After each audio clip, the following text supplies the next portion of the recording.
Buenas noches, bendiciones para todos.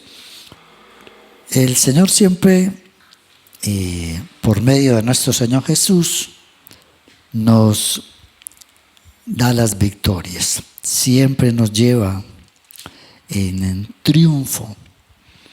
Dice la segunda carta a los Corintios, capítulo 2, versículo 14. Mas a Dios gracias, el cual nos lleva siempre en triunfo en Cristo Jesús. Siempre nos lleva triunfantes, pero por medio de nuestro Señor Jesucristo. Él ya triunfó en la cruz y Él comparte esa victoria con nosotros. Colosenses capítulo 2, versículo 15 dice que Él triunfó sobre todas las potestades, las exhibió en la cruz, triunfó sobre ellas y nos da la victoria a nosotros. Entonces Él siempre nos está llevando, aunque no siempre van a ser victorias tan fáciles, a veces nos toca levantarnos, y no por nuestra cuenta, sino que Él mismo nos extiende su mano y nos levanta. Y a veces los triunfos llegar a los triunfos es difícil, pero Él siempre nos va a dar las victorias. En 1 Corintios capítulo 15, versículo 57, un versículo muy similar al de la segunda carta que acabamos de leer. Mas gracias sean dadas a Dios que nos da la victoria por medio de nuestro Señor Jesucristo. Y Él nos da la victoria en todas las cosas, aunque vuelvo y repito, a veces llegar a esa victoria no es tan fácil. El contexto está hablando de la victoria sobre el pecado, sobre la muerte, sobre la ley, sobre todo. Nos da las victorias. Y eso hace, el ser triunfantes, el ser victoriosos, hace que Pablo en esta carta nos exhorte a tener algunos principios. Después de decir, más gracias sean dadas a Dios que nos da la victoria por medio de nuestro Señor Jesucristo, dice en el versículo 58 que teniendo en cuenta esto, que somos victoriosos, que somos triunfantes por medio de nuestro Señor Jesucristo, dice el versículo 58, dice, así que, entonces teniendo en cuenta esto, de que Jesús nos da la victoria, la nueva versión dice, por lo tanto, habiendo dicho esto, dice, entonces deberíamos todos tener estos principios que vamos a mirar en este versículo 58. El ser victoriosos nos hace que, primero, estar firmes. Dice, así que hermanos míos amados, estén firmes. Entonces, el primer principio de saber que somos personas triunfantes, personas victoriosas por medio de nuestro Señor Jesucristo, es estar firmes.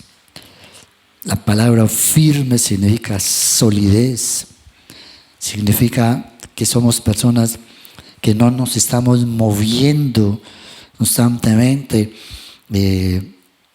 no literalmente, aunque también aplica para movernos de algún lugar. Si Dios nos colocó en un lugar, pues estar ahí y permanecer. Pero también aplica para nuestras emociones, no estar moviéndonos de emociones. Si somos personas que tenemos la victoria por medio de Jesús, deberíamos de ser personas firmes en nuestra forma de actuar, de pensar, en todos los aspectos, aunque hayan dificultades. Por eso la introducción, porque las victorias no son fáciles, aunque hay muchos, aunque en el Salmo 27, por ejemplo, dice el versículo 3, Salmo 27, versículo 3, Aunque un ejército acampe contra mí, no temerá mi corazón.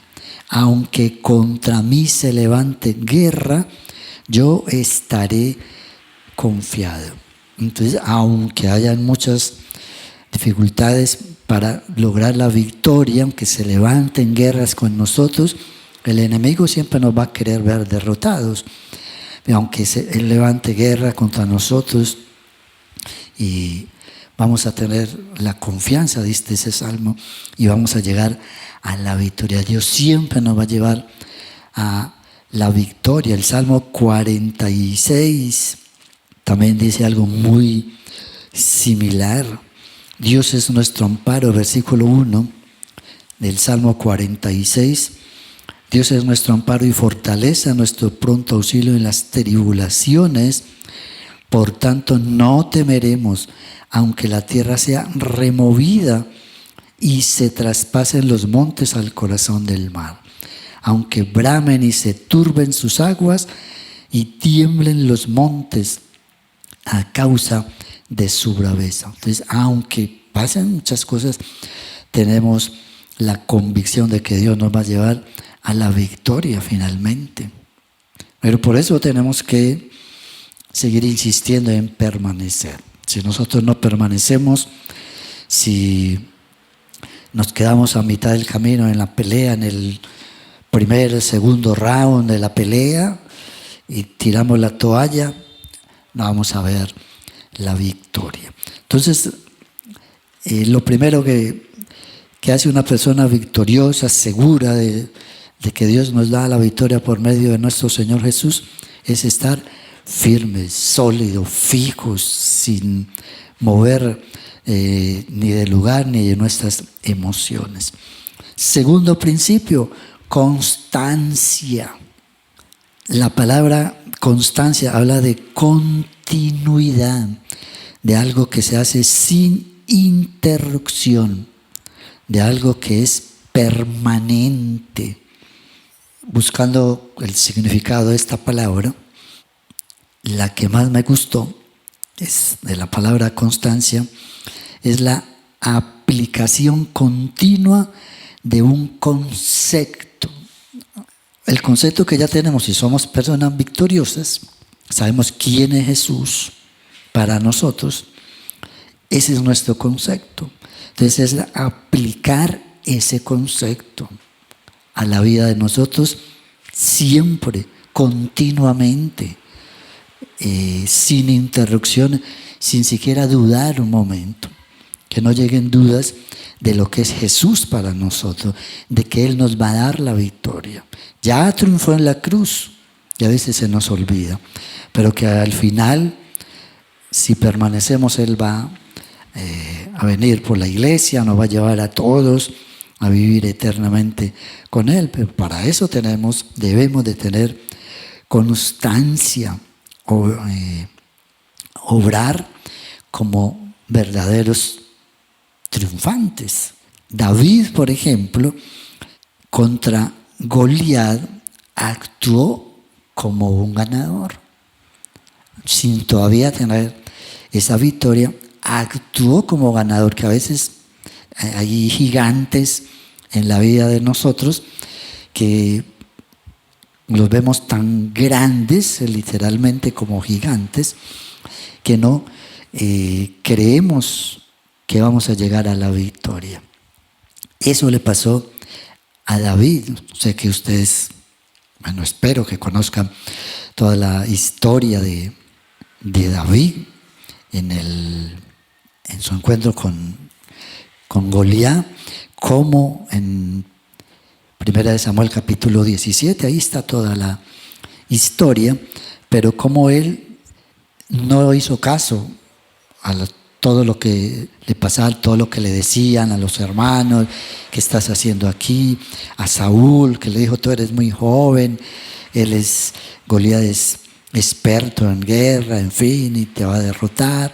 Y él nunca puso barreras, siempre tuvo la mentalidad de ganador. Y eso es lo que nosotros deberíamos de hacer, siempre pensar en ese sentido, aún como leímos en estos dos salmos, aunque haya momentos difíciles, aunque hayan crisis, que fue uno de los puntos el sábado anterior, quizás el balance de nosotros del 2022 fue ese. Llegamos a hacer el balance de fin de año, fueron crisis, dificultades, pero aún así vamos a ver la victoria. Entonces, no tener una mentalidad de perdedores, esa no va a ser capaz, no voy a poderla vivir. Nos da un ejemplo bien interesante de cómo el Señor le da la victoria, sale triunfante. Dice 1 Samuel 17,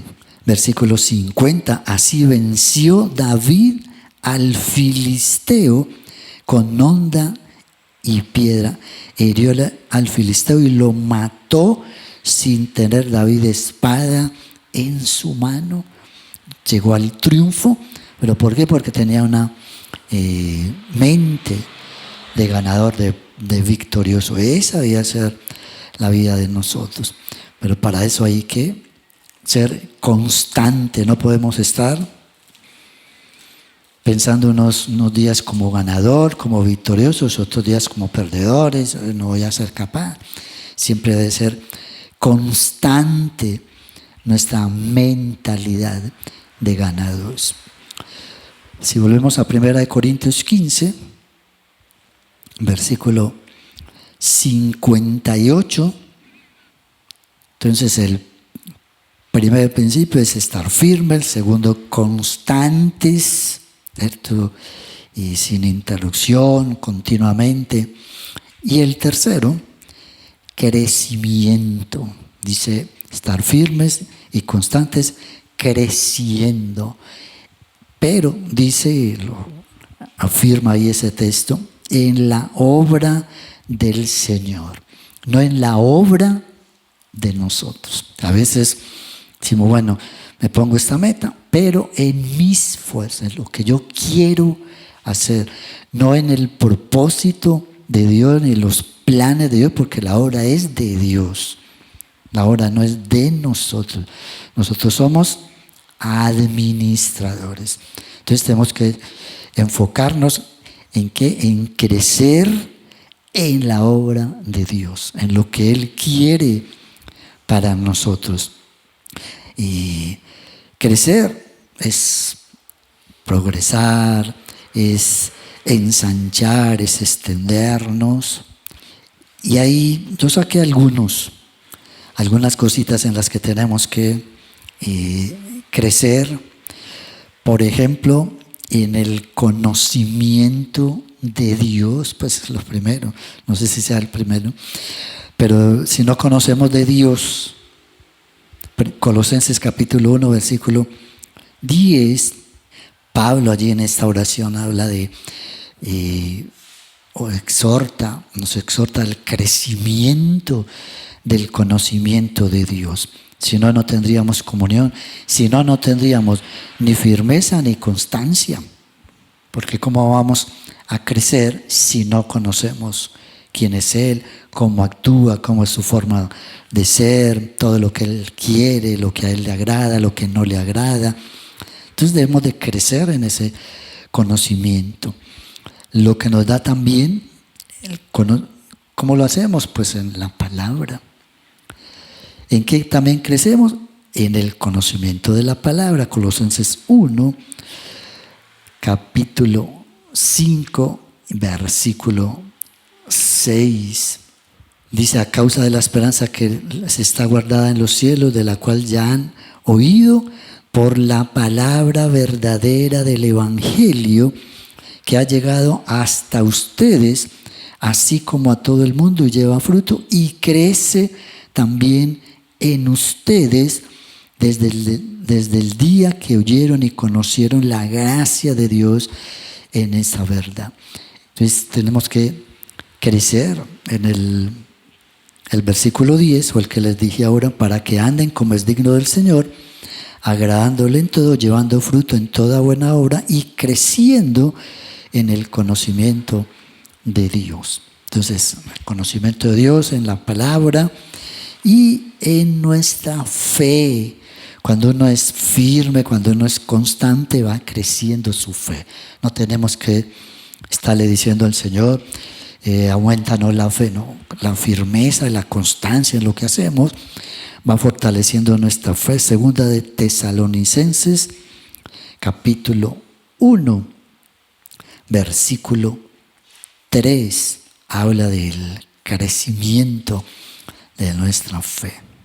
Demos siempre gracias a Dios por ustedes, hermanos, como es digno, por cuanto su fe va creciendo. Pablo le daba gracias a Dios porque veía cómo crecía la fe de la iglesia de Tesalónica, y así debe ser con nosotros. Y hay otro crecimiento que se va dando conforme a esto, cuando conocemos de Dios, cuando conocemos la palabra, va creciendo, vamos conociendo más la palabra, crece nuestra fe, debería crecer nuestro servicio al Señor.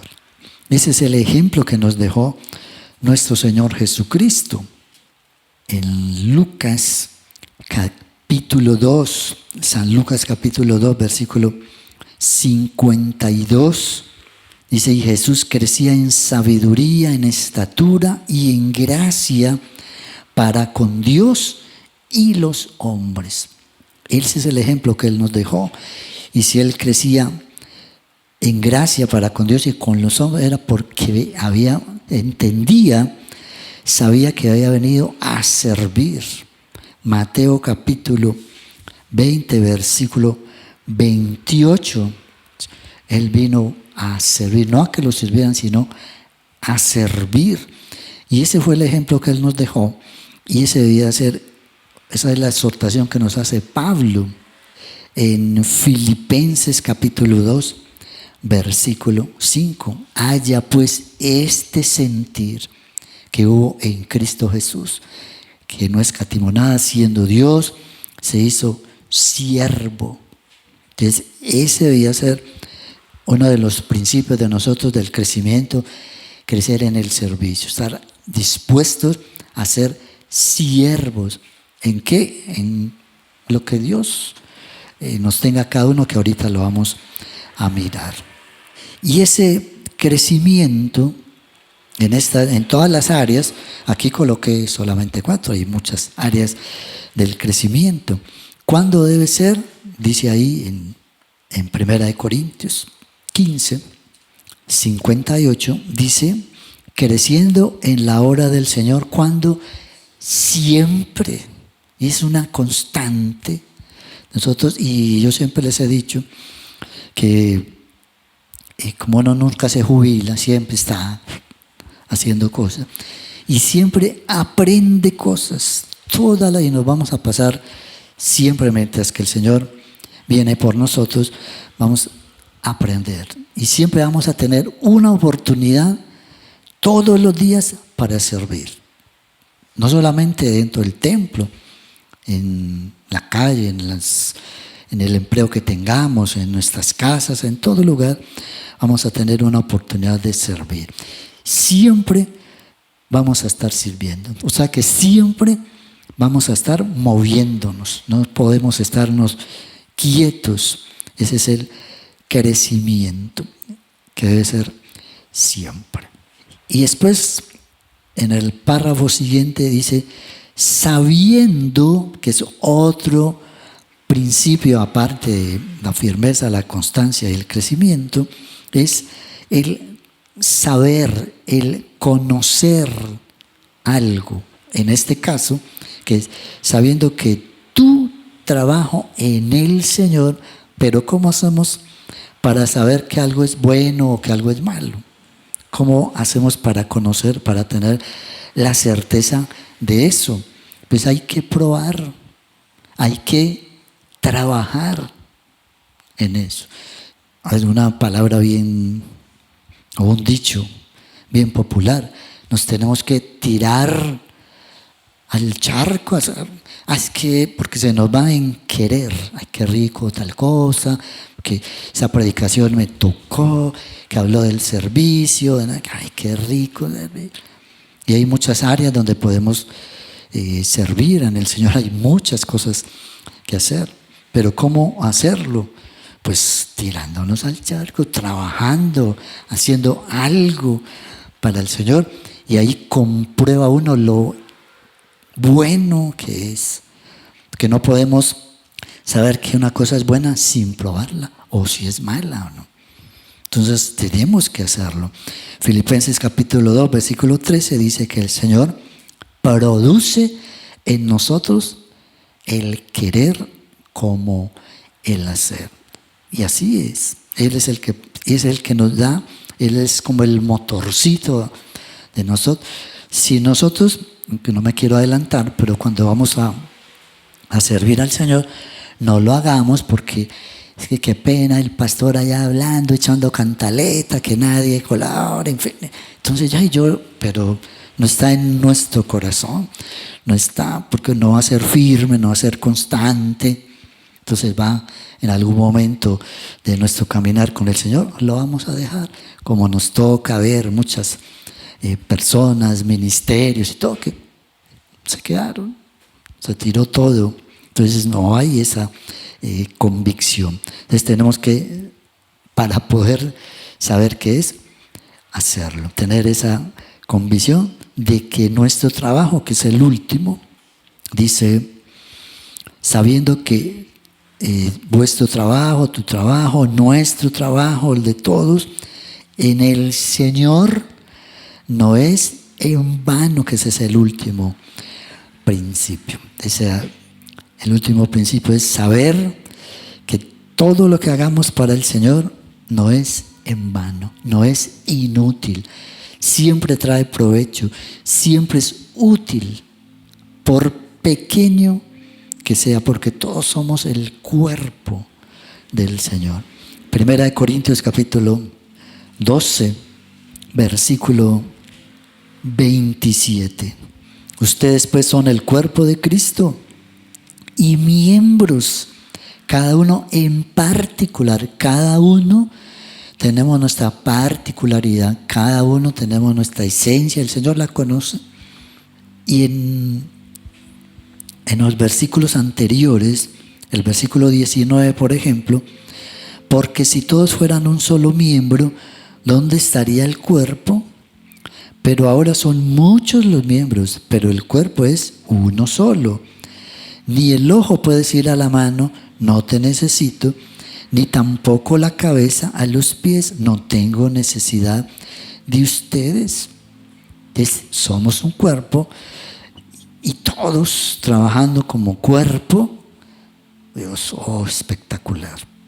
Todo, aunque sea por sencillo que sea, el cuerpo es importante. Todo lo que hace la mano, el pie, el ojo, todo el cuerpo es esencial para el funcionamiento de todo ese cuerpo. Y así somos nosotros. Cada uno, Dios nos dio un don y lo debemos de poner a trabajar. Y eso de cuando dice ahí que no es en vano, que dice al final, sabiendo que vuestro trabajo en el Señor no es en vano, miremos lo que dice Colosenses capítulo 3, no es en vano si se hace así, porque es en vano cuando lo hacemos para nosotros, cuando decía ahora que es la obra del Señor, cuando ponemos nuestros principios y hacemos las cosas para el ego de nosotros. Yo voy a trabajar en la alabanza para que me vean. Yo voy a predicar para que la gente me vea. Voy a hacer esto para que la gente me vea. Dice Colosenses 3, versículo 23, y todo lo que hagan, háganlo de corazón para el Señor y no para los hombres. Versículo 24, sabiendo que del Señor recibirán la recompensa de la herencia, porque a Cristo el Señor sirven. Si lo hacemos así, no va a ser en vano.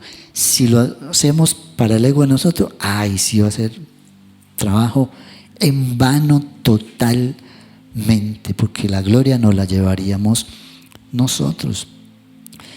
Hebreos capítulo 6, Con esto terminamos. Por eso dice que no es en vano todo el trabajo, por sencillo que sea. A veces lo vemos nosotros como sencillo, pero Dios está ya disfrutando de lo que hacemos. Dice Hebreos capítulo 6, versículo 10, para certificar que no es en vano el trabajo que hacemos. Dice, porque Dios no es injusto para olvidar vuestra obra y el trabajo de amor que han mostrado hacia su nombre, habiendo servido a los santos y sirviéndoles aún. Les habla de el trabajo y el amor que han mostrado hacia el nombre de Dios. Que el trabajo sea para Él, no para nosotros. Y eso habla de un servicio, en este caso a la iglesia. Ese es, por eso no es en vano. Cualquier cosita, por pequeña que hagamos, va a tener la recompensa. Suena como muchas veces a frase de cajón cuando uno le dice a la gente, pero es la realidad. Dios te recompensará. Dios, a veces a la gente no le gusta mucho, ¿cierto? Que lo digo, no, Dios lo va a recompensar, pero yo sé que Dios lo va a hacer. Y cuando tenemos esa mentalidad, podemos hacer las cosas con todo el corazón, no pensando en otras cosas diferentes, sino agradarle a Él, a honrarlo a Él, a trabajar en su nombre. Eso es una bendición.